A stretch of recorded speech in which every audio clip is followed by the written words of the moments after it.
Hello everyone, welcome back. This is Iggy with another video for you.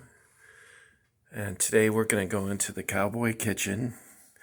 This should be the last video in the cowboy kitchen because I'm going to move on to other things. But here we go. Let's take a look. See what we have this time.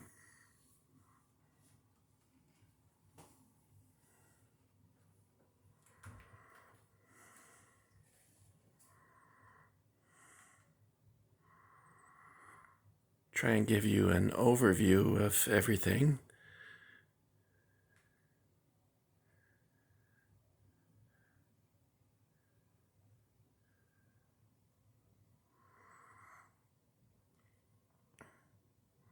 That saloon sign, I actually made that. I found some scrap boards in the backyard. I bought the letters at Michael's and I painted them and aged them and then put them up. Today we're going to talk about this shelf. This is the last shelf of toys that I have in the kitchen. Let me back up just a little bit because it looks like the light is reflecting off of the print there that we have on the wall. Let's see, we can turn that a little bit. There we go. And we'll move up a little bit. Now this shelf has a larger scale of figure. These are Papo, or I think some of them might be Schleich figures. They're a German company, and with the exception of one, which is this one sitting on the stagecoach, and that is Roy Rogers, and he's made out of a rubber-like material that's not completely stiff, but he's sort of a soft rubber, sort of an unusual figure. It was made for the Roy Rogers stagecoach. Now, this coach that I have on display here is made by Ideal Toys, and it was originally brown and had black wheels, and the horses were black. I painted the horses, and then I painted the wheels yellow. I don't see if you can see that there. I painted the boot, the canvas color, and then the stage itself I painted red. I wanted to make it look more like a Wells Fargo coach. This over here, this with the stream, this terrain piece, that's from the Mark's Gold Mine set, and that was a wood sluice box. And the cattle, this one here I repainted because I didn't like the way it looked, so I repainted that one. These I bought at Hobby Lobby, and I think at the time you could also get them at Michael's. One of them I bought at a garage sale, which I think is this one here. I got at a garage sale. And you can see the cowboy in the back there. We'll come across here, see the stagecoach again. There's the horses I painted. And maybe I'll take Roy down so that I can demonstrate up close what kind of material he's made out of. That terrain piece there came from a play set that my brother bought at Disneyland from the Pirates of the Caribbean ride. The teepee is a timpo with an extra panels to it to make it larger. Okay, let me see if I can get a little bit closer to the stagecoach. Move the chair here. Here we go. We'll take Roy down. And there's Roy Rogers. Actually, he doesn't feel as soft as he did when I first bought him. I guess he's stiffening up here. There's Roy. Get a nice close-up.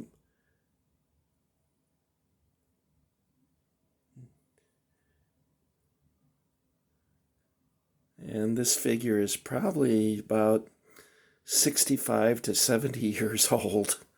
So it's a lot older than many of the other things I have here.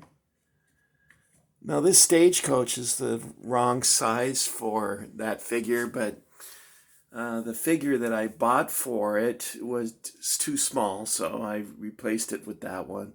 Hopefully one day I'll get one that fits just right. And I repainted this calf. I didn't like the way it was painted originally, so I redid it. Now the shelf, of course, is from Michael's, and I painted it brown, or stained it brown, I think in this case, and put a varnish on it, and then put this rope trim along here. The painting is a Charles Russell painting, and this, of course, is just a poster of that. Over here, this is an artificial cactus. And we got some fake jailer keys and handcuffs that I bought at an antique store, but they're not antiques, they're reproductions. Okay, over here is a bridle and spurs that I also got at a antique store. The lantern I got at Walmart. You still can get those at Walmart. They're easy to find. Now, this lamp here I bought at Target on clearance, and I added rope along the urn here of the lamp. I don't know what you would call that. I guess it looks like an urn. And then I added this fabric here, this tape, and the skull here I painted onto the shade. Now over here, this was given to me by my friend Mike. And Mike works garage sales and flea markets. And this particular cartoon is from the Funny Papers from 1940. And you can tell it's 1940. The story is supposed to take place, I think, in the 1870s.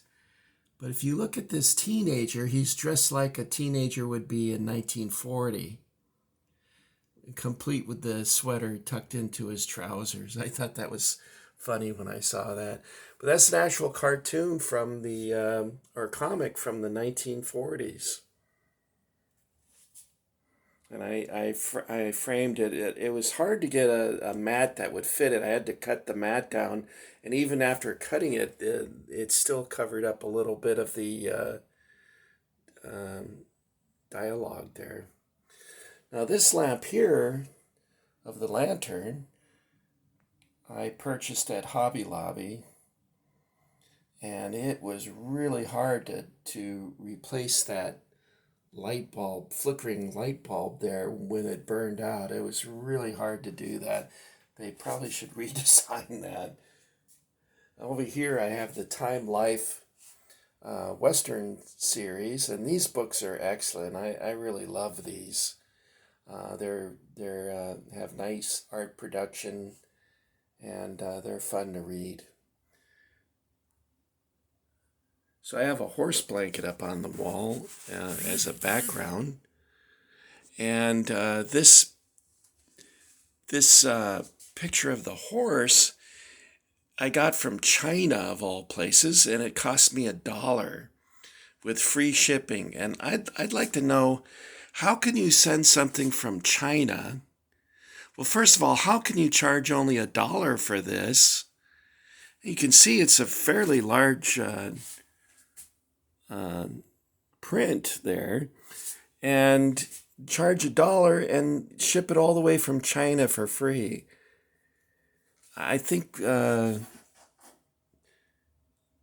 pretty crazy. Okay, now swinging around, up here is a Mark's cabin, and this is from the Double Bar M Ranch. And I think this same cabin was used for the Roy Rogers rodeo cabin. And this one predates that, I think. And there's a pewter figure here that my nephew gave to me. He bought that when he went to New York. And there's a tavern there that he visited, and they sold these figures there. The tavern date back to Revolutionary days. And this Coca-Cola tray is probably not right for the time period I'm trying to recreate here, but I liked it because it reminded me of my sister. It looks like my sister. The horseshoes there, I got a box of them for $1, and they sent me like a dozen horseshoes for $1. That's a pretty good deal. This lamp here, not quite sure the age of this. They advertised it as from the 1950s, but I suspect that it's probably not as that old. That maybe it was from the early 70s or late 60s. I'm not sure on that, the provenance on that. You have some old bottles up there, some cowboy boots that I bought at an antique store, and this deer's head I got at the flea market. It's in pretty poor condition, but I got it for pretty cheap. It was like $35 or something like that. And it was at the end of the day, so I think she was hoping to make a little money before she came home again. And these two pictures I bought for $5 at a garage sale. And then we have a lantern and a snake and a pulley.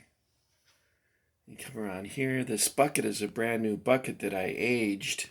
Sorry, I got it crooked there. There we go. I aged the bucket and then I hit it with a hammer to make it. Anyway, what I was hoping to do here is make this look like they were pulling rock up from a or ore from an old mine. And that's why we have this thing here.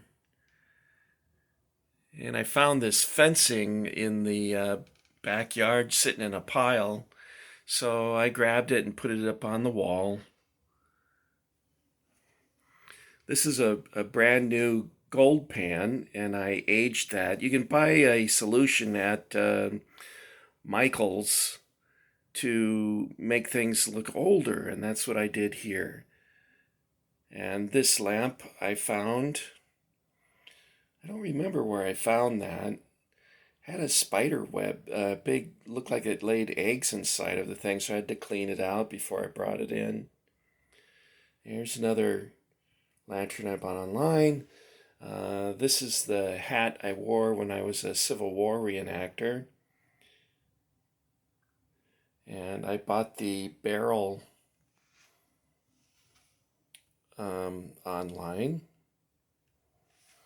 And there is something here that might... Sorry, I got a chair in the way here. Let's move the chair.